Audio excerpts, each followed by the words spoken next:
Okay.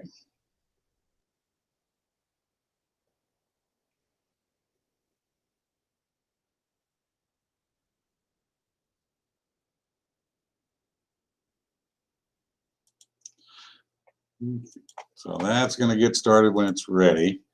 All right, so here in about 2 seconds, you're going to see a big blue screen. Does everybody see the big blue screen? And I can no longer see you, so I'm just going to, like, you can unmute and tell me if something's not showing.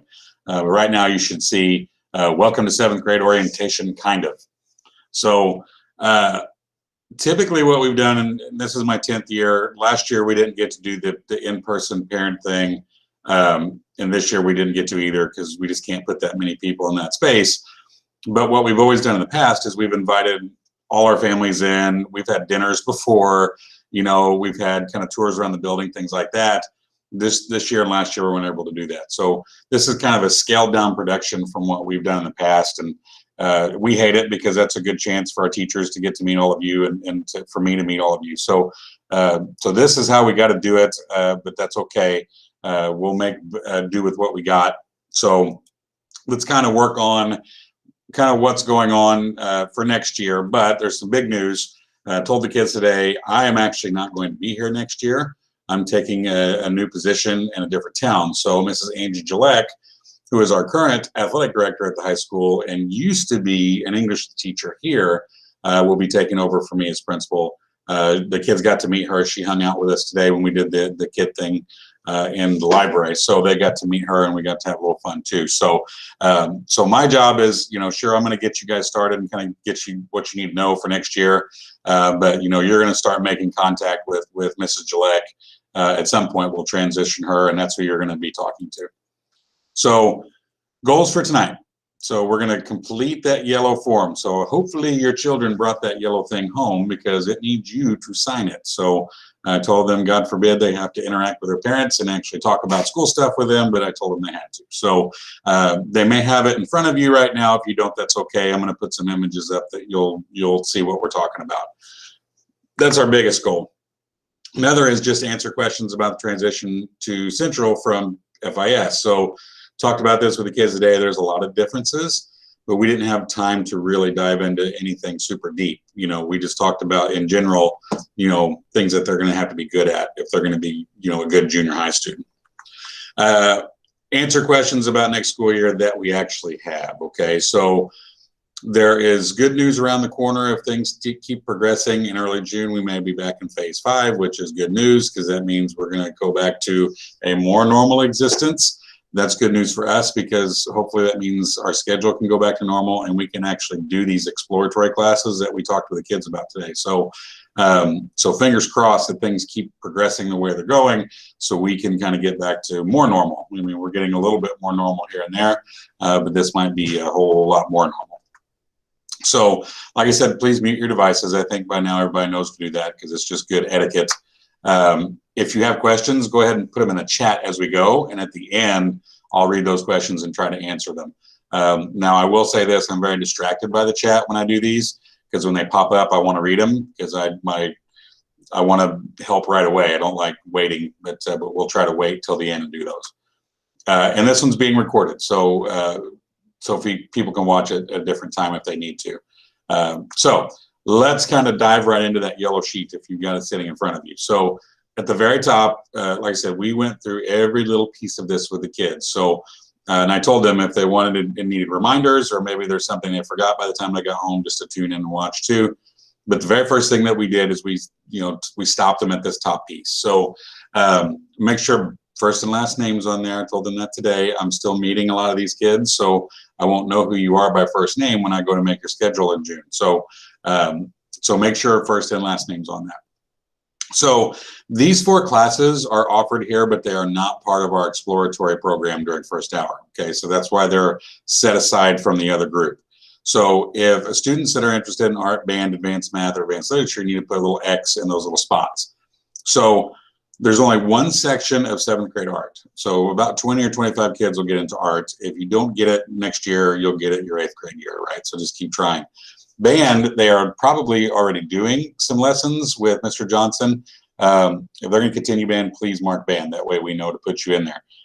And then advanced math and advanced literature are two very different things. So those are, not quite gifted classes. These are kids that are going to skip a book, basically.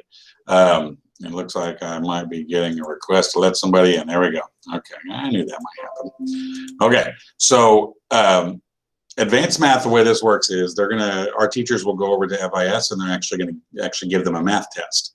So we look at how well they do that math and what their process is. It's not really about right or wrong answers. They actually look really tight at how they do their math. If they're ready to make that jump, then they're going to invite them into that class. We have kids all the time that are straight A students that are not ready. Okay, and we've had straight A students that don't make it in that class, and we don't want to set them up for failure. So that's one of those things is we're going to tell them, do well on that math test, put your best foot forward so you know that you're giving yourself the best chance that you can. Because we look at a lot of things. We look at grades too, we look at that score, we look at attendance, and we take teacher recommendation too. So we never want to put a kid in a position to fail a class, that they can't handle. So advanced literature is the exact same way. They will get a book to read over the summer, and then they take a test over that book. And then they're invited into that class if they do well. So that information will come, here in just a little bit, closer to the end of the year. We usually hold that off till the end. But the kids still need to mark those even if they haven't taken those tests yet. The reason why is because when I go to schedule, I pull those out. And then we set those aside so we schedule them properly. Okay. So the big piece of this is kind of what we went through today. We spent a little bit of time on what each of these classes mean. So we give, and then I'm going to tell you just kind of out of the gate, we wanted to do elective classes years ago, and because we felt like we didn't have a lot of student choice in our schedule. So we came up with some of these classes, and our PTA actually came up with some of these classes too, and then our teachers found a way to be either to get certified to teach them or to teach them under their current license. So, whatever we offer is what, the teachers can provide. So we went through each of these today. So family consumer sciences, that's a fancy way of saying home ec. So my parents know what home ec is. I give a small caveat here. Chances we may not be able to offer that class yet because we're switching teachers over, switching me over. That one's the only one out of this list that might be in a little bit of limbo. I asked the kids if they wanted that to put that into their alternative spots at the bottom. Okay, so geography, parents, you know what that is. Theater and show choir. So these require an audition of some sort. Okay, so theater, we do a fall play. We usually do it at the high school auditorium. That is open to kids that want to either act in those plays or they would like to do stage work. So we have kids that do lighting. They help make the sets, things like that. Show choir is singing and dancing at the same time. If you're good at that kind of thing, you'll audition for that. And they do various little shows, and they've competed when competitions come up. But I think as things open up, we'll get to do more of those things. So that's why we're confident to go ahead and schedule kids in those classes. Journalism, we actually have a student newspaper. Okay, so, and it's called the Central Press, and it publishes every 2 weeks or so. We didn't get to do it this year because we lost our first hour this year. But that's a really good option for kids that are looking for a class. So they get to interview people, write the stories that all the kids read, and we publish it online for you guys to read too. Do So is the most requested class of all the elective classes, okay? So Do So stands for Developing an Understanding of Self and Others. It's super unique. I don't know of many schools that I've come in contact with that have something like this. So it's a blend of character ed and inclusion. So they will do the 6 pillars of character. They'll do anti-bullying stuff. They'll do Special Olympic stuff. Just basically all those things that help them be better, better, with empathy towards others and including others. And that's a super, super duper popular class to request. So if they don't get something, it's probably going to be Do So because it's so, it's so requested. Accelerated PE, this is, and that shouldn't say full year because only 8th graders can take it for a full year. So I apologize for that. 7th graders can take it for a quarter. So what accelerated PE is kind of PE on steroids for kids that play 2 sports. So at registration, we have a form that you pick up, and it's got spots on it for coaches to sign. So if they're going to play baseball, they can get Coach O's signature. If they're pretty sure they're going to make the basketball team, they can get Mr. Manfredo's signature, and they've got their 2, and they're good to go. If something comes up and they don't get their 2 signatures, or maybe they don't make a team, they can't stay in the class. So those spots are reserved for kids that are ready to get faster, quicker, more agile. We don't lift weights because they're too young for that, but we definitely get them ready for the sport of their choice. So, and that they work hard. That's not, they don't roll the kickball out. They do a lot of work. So really good class. STEM stands for Science, Technology, Engineering, and Math. This is a pretty cool class. This is one we added the year before last. Basically you're going to take science and math and then basically build things. They built a paper roller coaster last year. In one of the classes, they built a Da Vinci bridge. Very cool stuff. So they're going to apply science and math and technology to some kind of project, or maybe 2. Current events is exactly what it sounds like. I think people of my age all had a current events class of some sort when they were in school. Mr. Hopkins teaches that, but it is exactly what it sounds like. Local history is a popular class because even though it's history, I know that doesn't sound like fun, kids really, really enjoy that class. Mr. Weaver teaches that class. Kids are usually a little surprised about how rich the history of Williamson and Franklin County are, and some of the stories that come out of our little area. They didn't realize, how interesting this place has been over the years. So that's always a hot one. Digital photography is exactly what it sounds like. They'll learn how to take pictures, types of pictures, not the selfies that they take on their phones, which they're used to, but real photography, so that's a little different than probably what they're used to. Communications should say creative writing. So I've got strike 2 now. Creative writing, they'll do poetry, some short stories, some plays, things like that. So creative writing is different from communications. That's an old class. Forensics is exactly what it sounds like. If it sounds like CSI, it's kind of like that. They'll use scientific principles to solve problems. They'll do a crime. We did a stolen item out of a classroom one year, and the clues were everywhere, and the kids had to kind of deduce who might have taken the item based on the clues and based, rules of evidence. So pretty cool. The kids enjoy it. And then lastly, we have online resource, which is basically internet class with Mr. Beery. So they have lots of choices. They can't take them all in 1 year, but we can get them started. So, over the course of 2 years, they could really do a lot of things they might be interested in. So that was the goal. So all of these are 9-week classes except for theater, show choir, and local history. And I'll tell you how to work on that whenever we get to the form. So this is the piece that they had to fill out, or they need to fill out. And I told them to have it back by May 11th. Okay, so we do these every 9 weeks. So when you get here in August, you might do so. When you come back for the second quarter in October, you might have forensics, right? We switch gears. They don't take a class for a whole year, or just a few of them do a semester. So I told the kids first, if they're interested in theater, to go ahead and write theater in the first and second spot, because that's where it's going to be. That's got to be the first semester. If they're interested in show choir, they would put that in 3 and 4 spots. Now, local history is offered both sides of the year, so they could put it in either 1 or 2, 3 or 4. Other than that, they're going to write a single class in each of those 4 spots. Okay, so they could have 4 different things in there, and that's just fine. On alternate classes, this is where I told them this is kind of like your second choice. So let's say you forensics sounds cool, but I don't know if I want to do that. I'd rather do these other 4 things. That's fine. Go ahead and put those 4 things down, but you want to put forensics in your alternate classes. It's really important for 7th graders to make sure they put stuff in those spaces, because they get scheduled second. The 8th graders get scheduled first. So they may not get all 4 of their choices on those quarters on the top there. So they've got to give me something that they would still rather like to do. Otherwise, I'm going to put them in a class if there's room, and it may not be something they want to do. So when they turn this back in, there should be something in all 4 of those boxes and a couple things in the alternates at the bottom. So chances are you may not get everything you want. Okay. Reasons for this: 8th graders are scheduled first.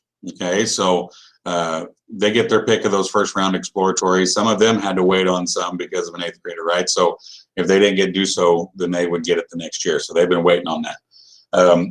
So they get scheduled first. And then students that historically struggle with completing homework. So we added study skills to that first hour. So if we have students that are struggling just with managing classes, like say FIS says, hey, this guy doesn't do homework, he struggles with that, he can't organize very well, you know, he needs a little bit of help with that, you're going to probably lose an elective to do something that will help sharpen you, get you organized, do more homework, right? If you show us that you have trouble reading, or maybe you need to sharpen those skills, we have a whole separate thing. We have a reading lab and we have a math lab. So if a kid shows us, you know, they can't multiply, we got to work on that skill. So during first hour, they may lose an elective class to work on sharpening that skill so they can do better in math class. So we kind of have some safety nets built into that first hour too. So if you don't get all of those electives, it's probably because we had to move you into one of those things so you can be successful in the core classes that you take during the day. So, yep, and I got ahead of myself. That's what I just said. You know, so keep that in mind. If things are going really well, you're going to have everything you want. You know, if we feel like we need to pick you up whenever you're in trouble, then we're going to put you in classes that'll give you help with that. Okay, so a typical class schedule for a junior high kid looks like this, okay? So first hour, I said those are all your exploratories, okay? And this would be, I mean, they're not offered, right, those same hours each day. Each kid gets a different schedule. They don't move in cohorts like they do at FIS. They're all over the place. So, you know, no blue tiles to walk on, kids, if that gets you excited. They're all green here. But first hour is that exploratory class, okay? So you're going to do math or advanced math. That's a required class. Literature is required. You may have that, or advanced. English is required. And yes, you have to pass all 3 of those classes all the time, every day. Actually, you need to pass all of them, but those are required classes. So we work on a credit system. So kind of like a high school. We're a junior high, so we mimic a lot of things that high schools do. So they have to earn credits. So those first 3 are the credits that they have to have. There's everything else is a no-go. So if you don't pass those classes, you'll for sure be in summer school. Science, social studies, gear up, and PE. Those you pass to get the rest of your credits. Okay, so if you were to fail 2 of those 4, you would for sure you wouldn't have enough credits to move on. Okay, so keep that in mind. But Gear Up is one that we get a lot of questions on. So Gear Up is basically, well, let me start with this. There are only 19 Gear Up schools in the whole state of Illinois. Out of those 19, 3 of them in the whole state of Illinois do a class. We're one of those 3. So we kind of have a unique position, and it gives us a lot of benefits, okay? They're very good to us as far as trying new things, and, you know, they allow us grant money to do cool stuff for the kids. So Gear Up is basically looking at a 12-year-old and saying, okay, you have to really start thinking about being a grown-up. Now, I know that sounds a little out there, but you'd be shocked at how well the kids respond to learning about how life works and how money works and how, you know, certain types of careers, you have to be in certain careers to be able to afford the lifestyle that you think you want. And they kind of get taken aback by this, okay, because they've not ever been exposed to those things. It's not in other classes. So it's super unique. They get exposed to a lot of, you know, college prep kind of stuff. Like, do you want to go to college? Would you rather do some other training? Like, where's your heart going? Because the research shows that when you get them that young, they tend to stick with those plans all the way through high school. Okay, so you're either going to have Gear Up. If you don't have Gear Up, let's say you took band replaces Gear Up, art replaces Gear Up. Okay, so if you're in band or art, you wouldn't have a Gear Up class. Okay, and then PE. PE, we get a few questions on PE today. Yes, they dress for PE. We had fun telling them about, you know, having to run the mile in PE. Every Wednesday we run the mile. That's when we magically have lots of stomach aches. But, you know, we try to kind of calm the kids a little bit by saying, yeah, it's hard the first couple times you do it, but the more you do it, the more you want to beat your last time, the more you want to get better at it. So it's pretty exciting to watch kids, you know, kind of overcome some of those things that they think they can't do. And in PE, that's been one of those things that we get to see that a lot because, you know, physically they don't they don't think they can run a mile. You'd be shocked. Okay, they always surprise us. So typically that's what a schedule looks like. Okay, when and I think I've got this on the next slide. There you go. So when we get to registration, which, you know, most likely based on the calendar, which way we do it every year, this year would be August 4th and 5th. Don't quote me on that. That may move to a different day, but that's typical calendar stuff. They get their schedules, they get their lockers, any required paperwork, all those things. That's when you get that. We always give them a week during the first week if maybe something's wrong. Occasionally, I put a kid in 2 math classes. That's not on purpose. That's not to torture them. It's just a mistake. They come in, they sign up for a schedule change, and then we sit down and I look at it, we fix it, and we move them on. So we do that first week of school, so we don't have to kind of drag the problem out, you know, through the school year. So so that's something that, you know, when we get to that first part of next year, keep in mind if their schedule's not, you know, right, or why didn't I get this? I don't typically fix those at registration because it, you know, it's kind of a mess. Registration's very busy, and it's hard to stop and do that while we're, you know, taking care of everybody else.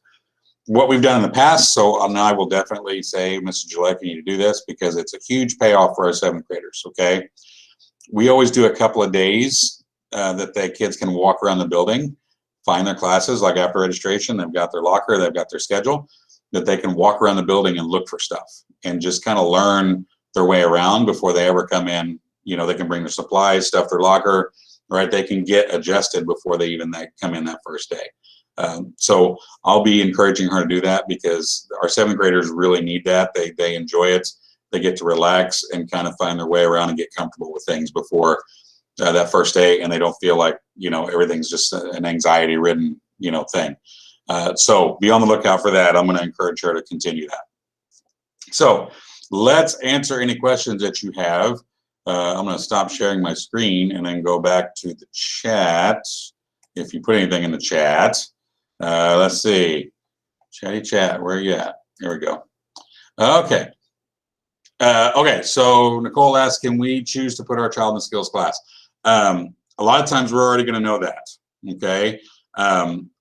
But definitely do me a favor and write that on their form, because then that means I'm going to look and see, you know, how we can help. This year was let's just be honest with each other, this year was a tough year for everybody to do homework and keep things organized. It was just tough. So, you know, we have to kind of separate whether or not, you know, some kids just didn't do well because of the environment, or that they might do well in a regular class setting. So that's something that we'll have to adjust to also when all the kids get back next year. So I don't want to, you know, kind of put that into, well, they're not good at that until we can actually see them in action. So Nicole, if you'll write that on their yellow sheet, that would help me so I can start looking before they ever get here. So yes and no, or we'll see. I don't know if that's a good enough answer, but we'll definitely consider it. What other questions might you have?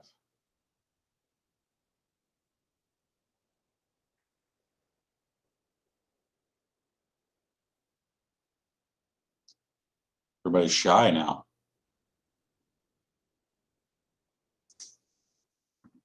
Okay, well, feel free to unmute if you'd like and ask. I wanted to show you one more slide before, whoops, can I stop presenting? I got to present again. Pardon me.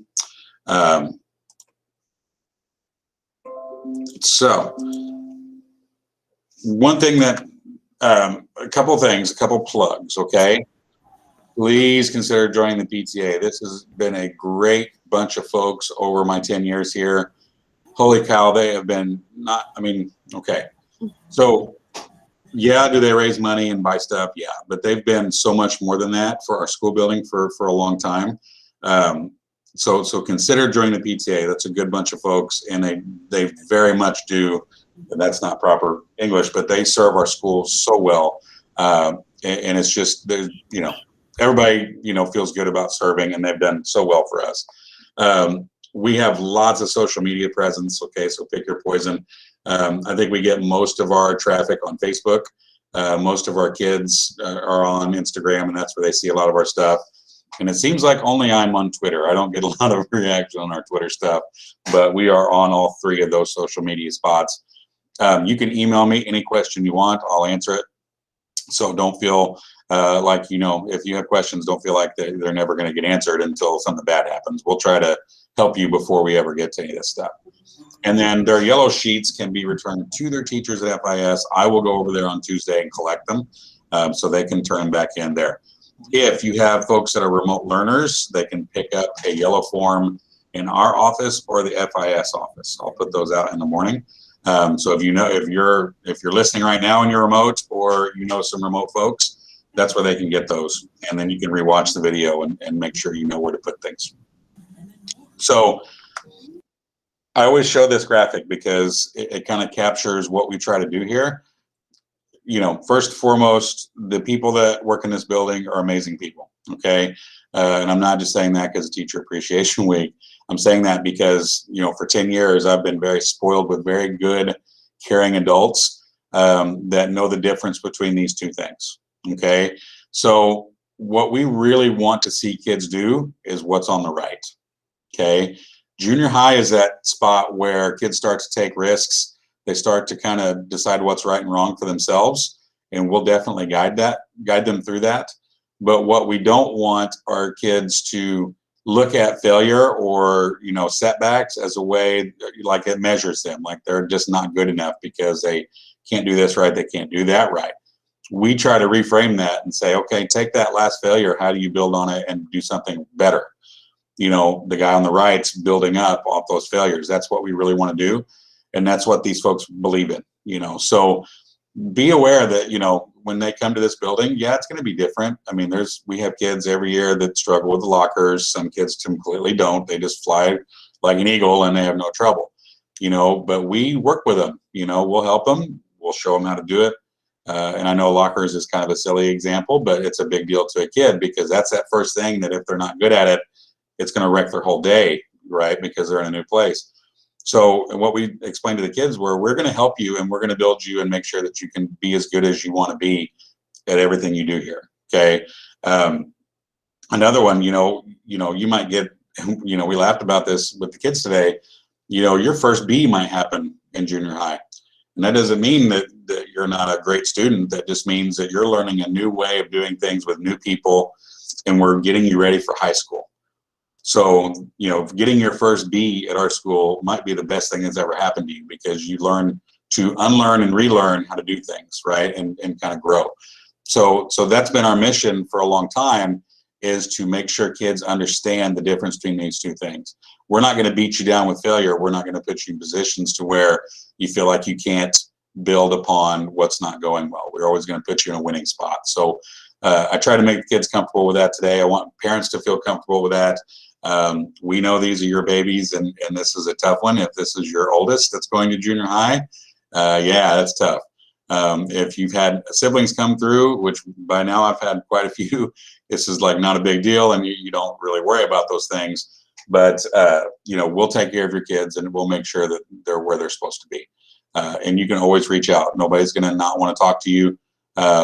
We love to communicate. We don't mind it at all. So just make sure that you're reaching out if we're not meeting your needs. Help us understand that so we can do that for you. Okay, so that's enough of me droning on. We'll stop sharing here. Okay, so we had a couple more. Will beta be offered? Yes, we are looking for a new beta sponsor for next year, though. Big thing about beta, and I know we make a little bit of noise with beta every year, and it's been great, but they changed, because of COVID, they changed their format into a way that would not be good for our school. We do a lot of the performing stuff, and they did everything virtually, and it just wasn't something that we wanted to do this year. But yeah, beta, as long as we can get a sponsor, beta is going to be right back to where it was. Okay, so on your, we have one about 504. The extra help, when we sit down and do your 504 meetings, we're going to decide what those extra things are. So if in the 504 meeting we say, yeah, they got to be in study skills class, that's what we're going to do. So that's done individually, per kid. So don't worry about that. We'll start those meetings. Jody DeJarnett is the director of student services. She will start those as early in the year as we can. That way we don't lose any time, you know, on what we can do for a kid. But also a teacher is not going to wait on a plan. If they see something that somebody needs, that they're going to help them out with it. Okay, 2 good questions. Any other questions before we go? Okay, well, folks, thank you for taking some time out of dinner time to sit with me. Again, feel free to email, call. We don't bite. We'll answer your questions. And like I said, this will be recorded. I'll probably post it in the morning. So if someone missed tonight, they can look on Facebook, and I'll probably just put a YouTube link up there with the meet. So if we have nothing else, thank you so much for joining, and please have a good rest of your evening. I think the rain has moved out on us, so I think we're going to be okay. Sunshine tomorrow, and it's Friday, so enjoy it.